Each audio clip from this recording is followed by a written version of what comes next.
Martin Garrix, what's up, man? Hey, man, how are you? I'm doing awesome. He walks into the studio, and I swear I didn't plan it like this. It looked like it was planned. It looked like it was planned, and maybe it's probably a good idea to do that, but still, well, I had his track, the video just cranked up in the studio, and you walked in, and it became like an instant party here because I'm obsessed with this track. Summer Days is, Thank you. wow, man.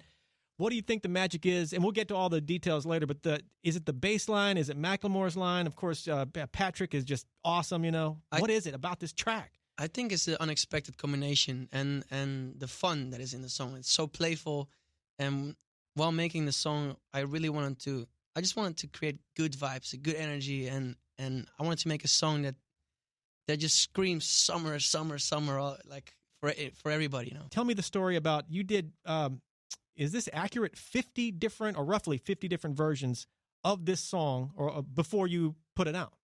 Yeah, that's correct. As I said earlier, I'm super.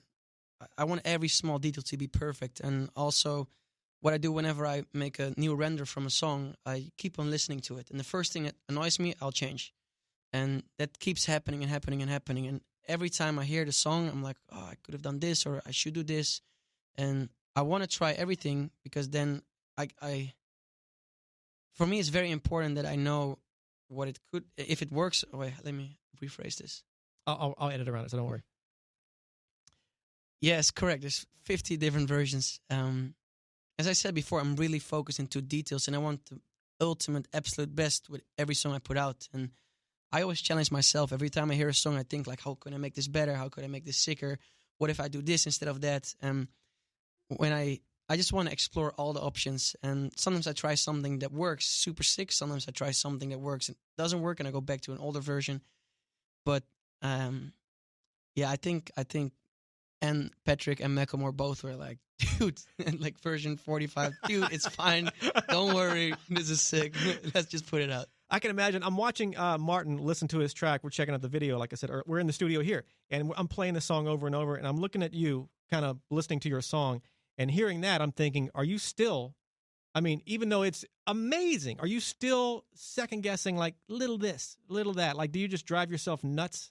I always drive myself nuts when I hear my own music. But then, now the thing is, the song is out, and then I can rest, and I can touch it. I actually touched it so I could play a different version live at my shows. But the version that's out right now, I can listen to it without going absolutely crazy. Summer Days. Let's go. Let's do this, man. Of course, featuring Macklemore and Patrick Stump. What else can you tell me about this track? I don't know. For me, it started as like a really interesting demo, and the first thing I thought when I made the rough demo was like, wow, this is really different, really unique, really unexpected as a Garrix song. So I wanted to have unexpected features on it, and then to have Fall Out Boy, Patrick Stump, and Macklemore jump on it, it was a dream, and it all happened in like a time span of 1 week. This whole thing? No, them jumping on it. Gotcha. I wrote the demo in January or February last year in Amsterdam, and then this January, we reached out to Patrick, and he was down to cut the song, and he made it his own. He gave me an amazing vocal, and that same week I sent the demo even without Patrick's vocals to Macklemore, and he was like, man, I love this. I love the energy. I'll try something, and they both crushed it and gave me amazing vocals to work around with, and I'm just super stoked. I've heard the song so many times. I'm still not sick of it, which is a good sign. What else is on tap? Because I know you're always working on everything. Well, I've had a lot of time in the studio the last couple of months, and my new studio at my house just got done, and I've had my first sessions there in January, and it's a magical place. It just got such great vibes.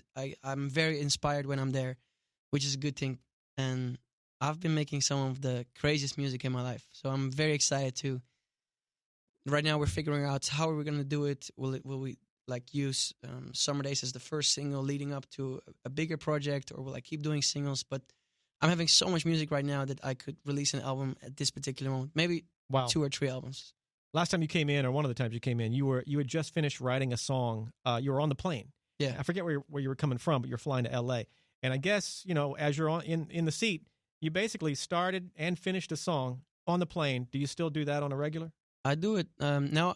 I do it a lot, but I can't finish songs. There's one song I ever, from beginning to end, made on the plane, and the song is Forbidden Voices. It's like 5-6 years old. And I use the plane a lot to create new ideas or to do more boring stuff like rendering remix stems for remixers or basically just organizing my projects. But whenever I have an idea and I'm on a plane, I'll grab my laptop and I'll put it in. And off you go. But I have to be home in my own studio with my own speakers to properly finish it, because I'm very like I want every small detail to be perfect, to sound exactly the way I want it to sound, and I have to be home in my own room that I know super well with the speakers and everything to make it sound the way I want it to sound.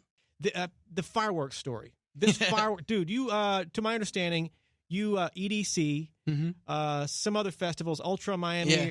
You bought like a ton of fireworks. Yeah. What happened?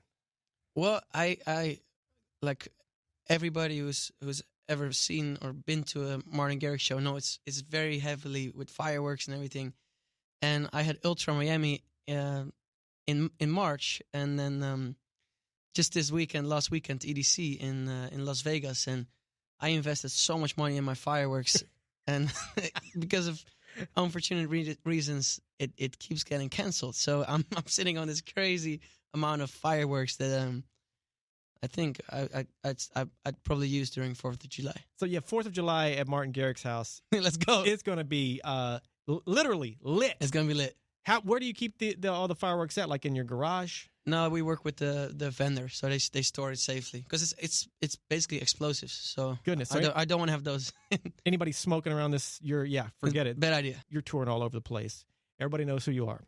Do you use a hotel alias when you and don't say what it is, but do you have a hotel alias? Yes, I do. I'm so obsessed with this hotel alias thing. It's so secret agent, you know. I'll tell you after the interview. It's really funny. Can you tell me an old one that you've already thrown away? Do you have one of those? No. So you've only had this one? Only this one, and it worked. And no fans have figured this out yet, or people or whoever? Well, one time I was actually, like, by surprise, there were friends from my room, and it was just before I ordered room service, or just after I ordered room service. So I opened up in my underwear, and it was crazy. I was like, what? But then it wasn't because they knew the secret name, but because, like, what are the chances? But someone worked at the hotel, and they let like all these Instagram fandoms. And then I put some clothes on, and then I said, wait outside. I put some clothes on, and then I actually did a photo. So did you get did any pics of you in your underwear leak, or were they pretty cool about that? No, they were already stoked that I wanted to do the photo. You've had some wild fan encounters. Yes. You've told me a couple of them. I want you to tell the story again about the fan that bit you in the neck. Yeah, this was crazy. What? This was like 6 years ago. One of my first times ever in Miami. I did a meet and greet, and like usually meet and greets are like really chill. We talk a little bit, and then there was this one girl. She was like, and the crazy thing was she was with her boyfriend, and she was like a little nervous, a little weird. So it's time for the photo. I put my arm around her, and next thing I know, I feel like this crazy pain in my neck. It's not like a weak excuse for a hickey. It generally happened. Oh my! And you like it wasn't like a nibble. She was like vampire. No, it was like full on. And then I pushed her away, and then from the pushing, it actually left like scratches. Oh, dude! It was weird. So from that point on, are you a little bit jumpy when people get close to your neck? Because it would make sense if you were. I'm actually not. I love hugging people. No, it was just more like it was not a scary moment. It was more like, what the fuck? Like, all right, a new rule in case this wasn't obvious. No biting Martin Garrix. Just hugging. In the neck. Hugging only. Just want to throw that out there if you needed to know that. Crazy fan story number 2. You told me the one about this is probably the most awkward selfie request ever. You're in the bathroom and somebody wants, you're doing what you do, and a selfie is requested in the middle of this.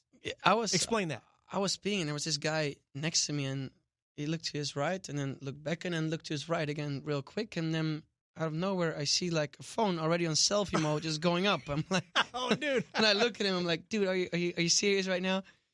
It's like, oh no, sorry, man. And then afterwards, we took a photo outside of the toilet. But it was like, people like if two strangers did that to each other, there would be a fight. But the fact that it's a famous guy, it's supposedly acceptable to just whip on a phone, right? It wasn't like that I wanted to fight him. It was more just like disbelief. Like, is this really happening? Man, all right. Well, let me toss out rule number 2. We're setting a bunch of Martin Garrix, or just rules in general. No selfies while you're going to the bathroom. Please no. That's fair. I think that's fair. All right. 2-part question, Martin. Let's go. What is the biggest crowd you've ever played for? Flip side of that, have you ever been booed? My biggest solo show ever, because of course at festivals it's like huge numbers, but my biggest solo show ever was in Mumbai, India. It was 80,000 people. Jesus, which was unreal. Good Lord, 80,000 people. Yeah, coming to see you. It was weird. It was. I was super nervous, and I stayed at a hotel which was basically next, or I could see the venue from my room, and the more it filled up, the more nervous I was going to get. But it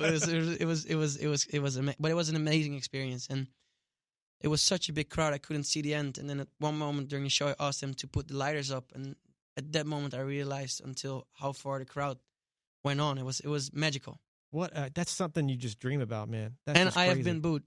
You have been booed? Yes, the second part of that question. What happened? This one. I love these stories.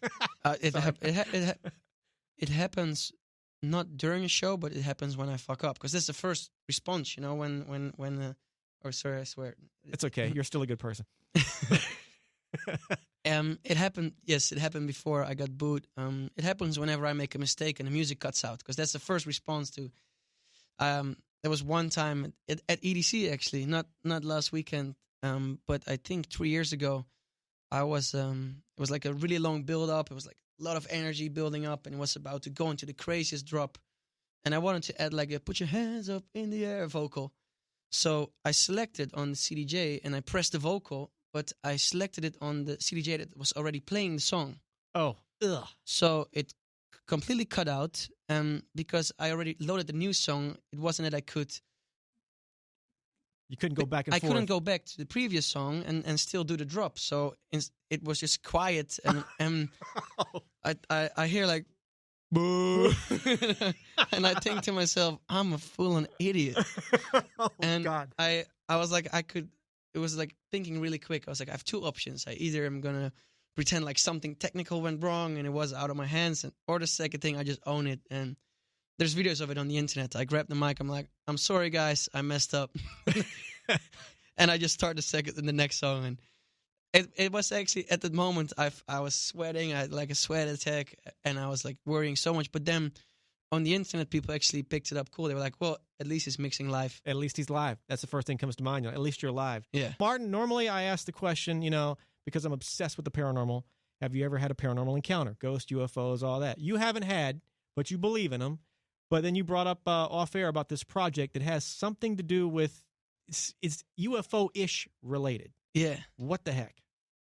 I have this side project with a great friend of mine called Major, and it's about two aliens who came to planet Earth just to have fun and party and show the world a good time. And it's called Area 21, and I've kept it pretty low key that I was behind it, but now on Spotify you have the option which says credits, and you can see who it's produced by. So from it being an anonymous project, it was revealed very quickly that I was behind it. So yeah, that was. I haven't seen any aliens yet. I do think they're out there. I hope they're out there, because I'm excited. I don't think we're alone in the universe. But yeah, man. For now, Area 21. Area 21. You guys get on this Area 20. By the way, the reason I ask a lot of celebs about this is because you guys stay in all these crazy hotels all over the world. I've stayed, and I've been to places that were supposedly haunted. Oh yeah, nothing. But I haven't heard or seen anything yet. At the end of every interview, Martin Garrix fist bump to make it official. Give me a little bam.